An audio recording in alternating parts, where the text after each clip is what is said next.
Маша снимает какие-то там сюжеты для вас. Я здесь постараюсь что-нибудь снимать, где сейчас и как я. Вы сами видите, все в принципе хорошо, все замечательно. Высыпаюсь, кушаю нормально, настроение отличное. Всем привет! Уже и заверят, и снова и заверят. Привет, да? Давайте я вам расскажу немножко предисловия на тему того, что где же я жил. Жил я под Манчестером, город, деревня, я не знаю, как у них там, Стокпот назывался. Это 99% времени я жил на стройке, на строительном объекте. И где-то примерно 1% всего времени, которое я там находился, я жил в Блэкборне. Ну, там более-менее прилично жить можно. Ну, как более-менее нормально жить можно. А вот в Стокпорте, там, конечно, Брэдбери еще его называю. Там, конечно, условия были очень-очень, не очень хорошие, но, несмотря на это, можно было там, в принципе, жить как-то и работать. Второй момент, когда я туда приехал, я понимал, что я приехал на заработки, я приехал зарабатывать, и я работал, с 8 где-то до 9, так, с 8 утра примерно до 9 вечера. Плюс надо было еще покушать, приготовить. То есть время как бы летело вообще очень-очень быстро. И на тот момент не было никакого желания заниматься какими-то видеосъемками. То есть, вообще просто об этом не думал. И, к сожалению, материала первоначального у меня никакого нету. Плюс я еще снимал на камеру, на местную камеру. Но, к сожалению, этот материал мне не дали. Ничего страшного в этом нет. Так что давайте будем довольствоваться тем, что у меня осталось. Тем, что снималось на телефон. Снималось вообще абсолютно для других целей. Но материал в любом случае есть. Давайте приступим к просмотру. И никакой бассейн не надо. Потеешь лучше, чем в бассейне. О, все. Был у Димы потолок. Потолка не стало. Жесть, конечно, работа. Фу. Но без нее никак. Осталось стены разбомбить. И все. Вот тут такая кучка небольшая дров. Если кому-то на шашлык там или еще куда-то, можно забирать. Ну а здесь у нас... Что здесь у нас? Туман. Оба. Шагаем. О, все. Зал готов. Все стенки отбиты. Сегодня так более-менее работа идет. Вот так вот потолок, пол. Тут, конечно, жопа. Ничего. Я не знаю, вот эти кирпичи ты, наверное, все равно куда-нибудь в будущем будешь использовать. Я их вот от грязи, от глины, всякой фигни почистил. Здесь вот эти тоже почистил. Печку. Разобрал все кирпичи. Пол разобрал. Это так просто рассыпется. Ничего там такого нет. Это вот эти кирпичи с новой кладкой, они плохо вообще чистятся, но не знаю. Я думаю, что я их все равно почищу. Вот, дырка. Видишь, какая штука. И там уровень песка, он выше сантиметров на от этого пола. Тут еще сколько штукатурки насыпано. Сколько? 40 сантиметров где-то выше. Его придется полностью вот это все оттуда. Вот это сначала здесь спланирую. Штукатурку все. А потом вот этот песок, его нужно будет отсюда убирать. Сюда перекидывать. Короче, зря мы так много песка купили, я думаю. Хотя еще ванну, кухню сколько там уйдет, посмотрим. Что ему, он есть пить не просит, пусть стоит. Ничего с ним не сделается. И тут вот такая штука. А по кирпичной кладке я сейчас посмотрю. Есть вероятность, что вот эту вообще можно будет полностью разобрать. Потому что вот та очень мощная, вторая. Она с цементом сделана, тут просто глина. То есть получается, если эту кладку разобрать, надо посмотреть, если не точно. Я еще, темно, уже ничего не видно. Сегодня уже не получится тут сделать ничего. То есть если вот эту стенку одну убрать, у тебя комната будет где-то на 15 сантиметров шире. Еще шире. И пристрой. Что пристрой? Это не пристрой, это каморка. Она как была, так и будет. Вот я, помнишь, про окна говорил? Ни хрена не видно. Это вот. Это потом, это завтра я тебе покажу. За прожектором идти. Неохота. Вот так вот. Короче, тут совсем чуть-чуть мы сверху трамбовку сделаем, а потом сверху чуть-чуть совсем песка добавим. Плюс еще надо вот эти все провода достать их, проверить и в гильзу их положить. Они в гильзе будут. Вот такие вот дела. Вот этот пол, то есть будут разбираться вот этот пол, не знаю, ну скоро, послезавтра, наверное. И мы будем заливать, значит, здесь, здесь и здесь. Потом, когда он встанет, разбираем кухню и уже кухню будем делать. Ну, короче, поэтапно придется. В любом случае, надо еще ждать теплые полы. Как дела? Балуемся немного. Песчаный карьер, 2 человека. Да. Песчаный там, вот они там в пустыне, Сахара, во время бури. Жесть. Вообще жесть. Полчаса и все проветрится. Пока перерыв. Кучка кирпича у нас. Небольшая. Ну, еще добавится немножко, но не сильно много. Здесь вот целый. А эти обломки постараемся замуровать куда-нибудь. Тут дыры есть. Там, не знаю, может тут что-то. Здесь надо тоже будет замуровать. Здесь нет. Ну вот проем. Сил он, конечно, высосал. Будь здоров. Конечно, было болгарку сразу большую. Ну ладно. Не пропиливает маленькой. Вот такой проем получился. С двух сторон. 2 кирпича. 4 ряда получилось. Просвет. Здесь. И здесь. Сейчас надо уголком заниматься. Вот и последнее хотел что сказать. Вот видишь, здесь какие балки. Это где-то 200 на 60 на 70. А там маленькие такие балочки вообще. То есть это 100% это пристрой. Его делали позже. И поэтому они когда делали пристрой, вот эта стенка здесь стояла. Ну то есть здесь уже был сделан ремонт. Это дорого же, как бы, я так понимаю, ремонт это дело. Они просто не стали заморачиваться, эту херню вот так вот. То есть вверх пристроили, там же гора получается. А это просто замуровали и все. Здесь все так оставили. Не стали ни грунт убирать. Ну что, заморочка, это большая заморочка. И сэкономили на балках. Ну, короче, конкретно все везде сэкономили. Ну и кладка здесь другая. Вот смотри, я тебе сейчас покажу. Короче, она вообще... Где кирпичи у меня? Ну, что-то ничего не попадается. Ну, короче, она на цементе. Она вообще ни хрена не ломается, эта кладка. Капитальная такая. Вот это у нас кухня. Место было... Места не было. Сейчас вообще его нет, короче. Вот это у нас получается коридор.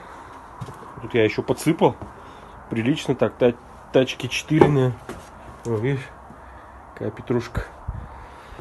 Здесь полностью все утрамбовано. Сюда уже вот этот глину с песком нельзя больше добавлять. Только чисто песок с улицы. Что много будет. Вот такие камни попадаются.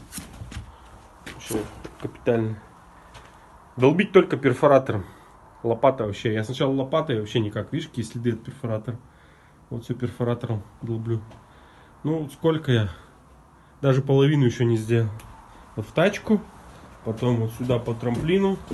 Сюда. Резкий спуск. Здесь свет у меня. Потом сюда, сюда, сюда, сюда. И вот контейнер. Вот видишь, сколько. На, сейчас немножко вниз бросить, то уже неудобно. Такая тяжелая работа, очень тяжелая. Наша конструкция практически выдержала нагрузку. Завтра по ней будем обратно песок возить, только другой. Ну что, пойдемте посмотрим. Барабанная дробь. Я фонарик возьму хороший. Да, можно еще. Заходим. Вот. Это с этой стороны. Вот так вот выглядит. Так, еще надо тут лунки, по идее, копать, но это уже не сегодня. Это с другой стороны. Вот только откопали, еще даже видно, что кирпич сырой. Вот так вот это здесь выглядит. Ширина где-то будет 1,50 м примерно, в чистую. Примерно. Тут все, корни прям лезут, вон. Обрубили их. Через кирпич вон лезут корни. Здесь, здесь. Ну это уже так, остатки. Была роскошь. Перфоратором долбать надо было. Да. Спрессовано только перфоратором, вот на пике. Вот. Ну тут вообще, Лопатой вообще не срезать. тут вообще жесть, просто Да, тут гора вообще уже. осталось. Во. Она не убирается, гора это вообще не долбится. Такая кучка получилась. Всякие там приколы были. Полный контейнер. Что напихаем? Андрей говорит, еще штукатурку добавим. Ну, Ну не знаю, поднимет он его, не поднимет. не наша проблема. Вообще. Ну, сегодня пришлось поковыряться подольше, чем вчера. Ну не подольше. Сложнее была работа. Это чтоб жизнь малиной не казалась. Да. Гранитная крошка там у нас попалась и все. Ковырялись. Сколько? С обедом и до вечера. А сегодня выходной, короткий день. День строителя сегодня, а мы Да. что делаем? Вот ты работаете день строителя. Как на день труда.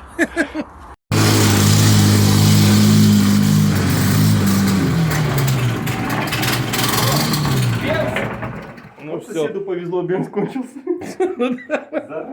Ну да, соседу вообще подфартило. Ну что, завтра он рано встанет.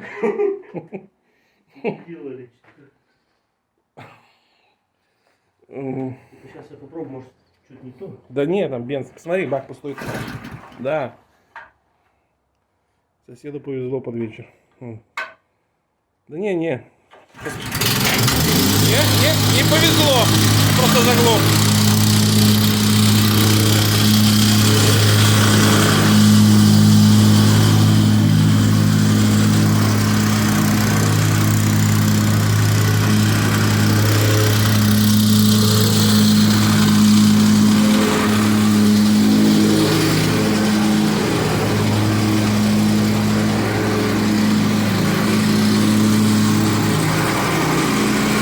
Что интересно, что у нас здесь происходит? Давайте посмотрим. Значит, сделали сначала гидроизоляцию из рубероида. Купили по акции. Дешевый материал. Почему такой большой уклон? Потому что стенка здесь стоит на грунте. А здесь вот такой уклон. То есть вот так было изначально выложен кирпич. Поэтому Потому что рукожопы делают. Поэтому пришлось вот так вот. Добавили кирпич в один ряд, всякие осколки, для того, чтобы сэкономить на бетоне. Вырыты 1, 2, 3, 4 лунки. Арматура. Десяточка, Не по-моему. лунки, а технические отверстия. Здесь она связана, внизу связана, вверху связана. То есть такой каркас жесткий получился. И вот так вот все сделано. Потом сетка кладочная. Не кладочная, как она называется? Арматурная. Арматурная. В общем, 100 на 200. Да, по-моему, больше она. Ну, не важно. Вот она вся. Вся связана. 18. 200 на 200. Да, 20 на 20. Вся она связана. Пришлось... Что делать? Если нету проволоки вязальной во всей Англии, пришлось брать хомуты и крепить все это дело на хомуты. Ну и вот уже собирается тут опалубка параллельно. Будем делать щит из того, что есть. Ну и завтра, скорее всего, будем заливать. Если сегодня все сделаем. Песок еще будем возить. Ну, песок еще. Но это уже потом. Там Позже. на километр. Ну что, смотрим. Наше бомбоубежище. Вот оно. Есть, конечно, небольшие косячки. Но это не так критично. Все исправимо. Вот такая бандура получилась. Простоит 1000 лет. Вот высота.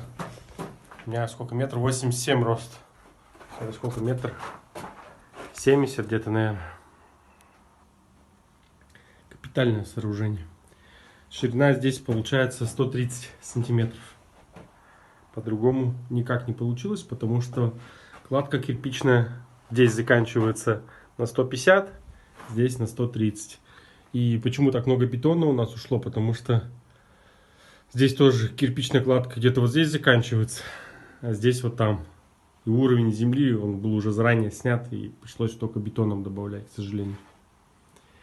Ну ничего, работа была сложная проведена. Много перелопачено. Но главное, что она закончилась. Вот такая будет гидроизоляция. Это пленка. Сейчас утеплитель. На нее надо положить. Вот так вот выглядит утепленная комната. Осталось еще пропенить местами. Тут всяких обрезков. Ну и внизу обязательно это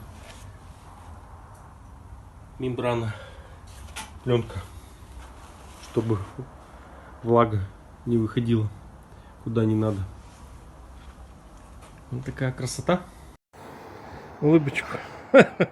Как, еще хочешь долбать стенку? Не? Как-то это, чтобы пол бы кто раздал, вообще бы стало. Силы покинули? Силы все на исходе, у нас даже воды нет, не помыться, ничего. С водой каждый может. Вот это очередной сюрприз. Комната Буратино.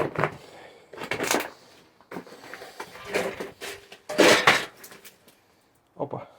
Степа. Что тут у нас? Тут у нас хрень какая-то. Наша замечательная дверь. Она от пыли раскололась пополам. Да. Осталось все это быстренько убрать. Да. И всё. Сломать пол и засыпать песок. Еще тромбануть. И трубы закатать. И еще пенопласт. И все. Гипс, потолок. Всё. Ну, И это- выкинуть, свет еще там немножко. Так, кухню собрать, плитку положить. Вот так. Мелочи жизни. Кайфовая работа. Вот только сейчас удалось разобрать весь пол полностью.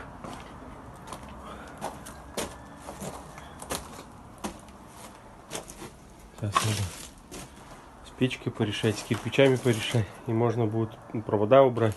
И трамбануть можно будет. Вот видишь, здесь тоже все пришлось разбирать.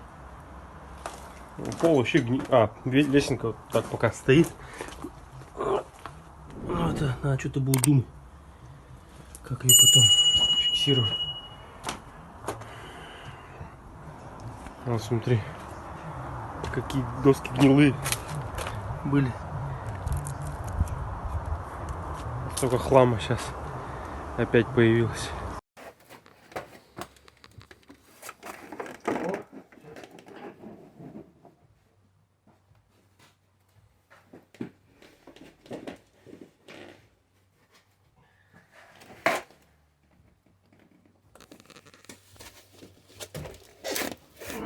Фиксатор поворота сделал. И завтра уже с коллектором сразу. А, это съемка у нас? Ах, это съемка? Ну тогда ладно. Ну что, раскатали мы пол. Где? На кухне. Использовали мы трубу вшитый полиэтилен. Толщина стенки 2 мм. ТЭКС А с молекулярной памятью. Это говорит о том, что в случае перегиба трубы, если что-то пойдет не так, труба сама восстанавливается. Ты показал эту картину? Да, с самого начала. Ну вот все. Вот такой у нас пейзаж получился. Раскладывали улиткой. Самый оптимальный способ раскладки, чтобы не было перепадов по температуре, чтобы ноги ничего не чувствуют. Будет очень сухо, комфортно и тепло. Ну а теперь давайте покажу, что я сделал за 3 недели где-то, что там несколько дней выпало. Полностью разбомбил всю штукатурку, потолки на кухне. Положил здесь утеплитель. Я это один делал только. Пол мне помогали трубу выложить. Маячки вот все стоят. Здесь вся штукатурка отбита. Коллектор собран. Здесь утеплитель, все с изоляцией. Эту комнату полностью все отбомбил. Штукатурку, полы, кстати, были деревянные. Про полы забыл сказать. Вот там, смотрите, контейнер стоит. Он полный песка. Почему? Потому что вот этого проема не было. Тоже я его сделал. Такую рамку еще сварил. Чтобы все жестко было. Все кирпичиком все заложено. Все вот эти, видите, свежие вот эти. Там все заложено тоже. Здесь две стенки кирпича, но здесь пустота. Тоже все везде заложил. И вот здесь этого помещения не было. Здесь был грунт. Вот как заходишь, был грунт. И здесь был грунт и там грунт. То есть я полностью... мне потом, конечно, в конце уже помогали там грунт достать. Этот грунт полностью, сколько тут кубов? Видели контейнер, он полностью вот это песка. Его нужно было перфоратором долбить, потому что он Ну, такой, как скалистый грунт. Это тяжелая работа такая. Потом здесь выставили опалубку. Ну, вместе выставляли. И вот этот раствор. Тут считали, сколько? 5 или 8 кубов, что ли, считали мы. Это нужно было мешки с песками. Вот там они стоят под горкой. Вот, видите? На тачке их сюда привезти. Здесь бетономешалка стояла. С бетономешалки в корыто. Из корыта лопатой туда закидывать. Очень физически сложная работа. Это я делал все один. Мне, чуть-чуть не подвозили материалы. Там песок на тачке, щебенку, там еще что-то. Это было очень сложно сделать. Ну ничего, как видите, справился. Ну давайте сейчас посмотрим, что еще на втором этаже я успел сделать. Это всю работу. А, еще камин. Камин был заложен, я его разобрал. А, еще прикол, кстати. Здесь комната Буратино была. Тоже заложил здесь. Ну, электрику. Вот это, кстати, гипсокартон тоже я все сделал. Там минеральная вата лежит, перекрытие. Электрика там полностью вся сделана. Здесь тоже гипсокартон я делал. Поднимаемся на второй этаж. Вещи у меня тут лежат. Пыльная сумочка. Помните, да? С ней я уезжал. Кроссовочки рабочие. Ну вот, раскладушка. Вот здесь я сплю. В таких вот шикарных условиях. Месяц практически здесь. Сейчас самое прикольное покажу, где мылись. Вот выходим на улицу. Сегодня дождик, как всегда, идет. Идем к нашей душевой. Вот лейка, ведро. И вот здесь вот так вот стоишь, леечкой на себя поливаешь, принимаешь душ. Шампунь, гель для душа, мочалка. Кто-то скажет, что, блин, это что-то какая-то хрень нереальная. Но по правде, вот каждый день здесь принимаешь душ, по-другому никак. Холодно, не холодно, дождь, не дождь. Но куда деваться-то? Здесь стенки вот эти, чуть-чуть. Самое сложное в самом начале, когда я начинал работать, я вот делал вот эти потолки. Это очень сложно. Я не знаю, как видно, не видно. Вот видите, они треугольники вот эти все туда вставлял. Сначала утеплить надо было, потом вставить треугольники. Балку вот эту вручную щеткой по металлу зашкурил. Смотрите, как красиво стало. Вот эти окна прорезал. Откосы у этих окон делал. Здесь вот все гипсом. Но это было сложно, потому что вот эти треугольники, блин, очень сложно было сделать, короче. Я дня 3, наверное, этот потолок тут делал. 3-4 где-то, так думаю. Ну ничего, справился. Молодец. Ну а здесь сейчас такая импровизированная у нас кухня. Вот холодос. Смотрим, что в холодильнике есть. Ну, сейчас запасы кончились. Яйцо, масло, какие-то там йогурты. Я их не ем, невкусно. Это салат. Вот делал с капустой. Уксус бальзамический, цвет такой, поэтому. Это суп привозили нам. Ну, вкусненький, ничего такое. Нормально. А так, в основном, все я готовлю. Ну, не все, а всегда готовлю я. Вот тут плита. Раньше на кухне было удобнее готовить. Здесь, видите, все сыпется, все на ремонт. Здесь кухня у нас. Вот такая кухня. Готовлю. Первое, второе обязательно суп. Второе, что было. Ну, эти процессы я не снимал. Думал, как бы за ненадобностью. Ну ладно, показать тоже. Вот, валяется. Задача-то сейчас стоит простая. Стяжку сделать и кухню обратно поставить. Ну, что-то у нас процесс... вдвоем делать одному нереально. Процесс не идет. Теперь вы ознакомились со всем материалом, который был отснят за тот период времени, который я находился в Англии. Планировал я находиться 2 месяца, а по факту получилось намного меньше. Почему получилось так? Что произошло? В каких условиях я жил? Вы уже увидите в следующем сюжете. А сейчас обязательно напишите свой комментарий, что вы думаете по поводу того, что вы сейчас увидели. Какие у вас появились, может быть, мысли, предложения, желания, просто пожелания. Мне будет интересно почитать. Обязательно все прочитаю. Будут вопросы, отвечу на ваши комментарии. Ну а на этом сегодня все. Всем спасибо за внимание. Удачи. Пока-пока.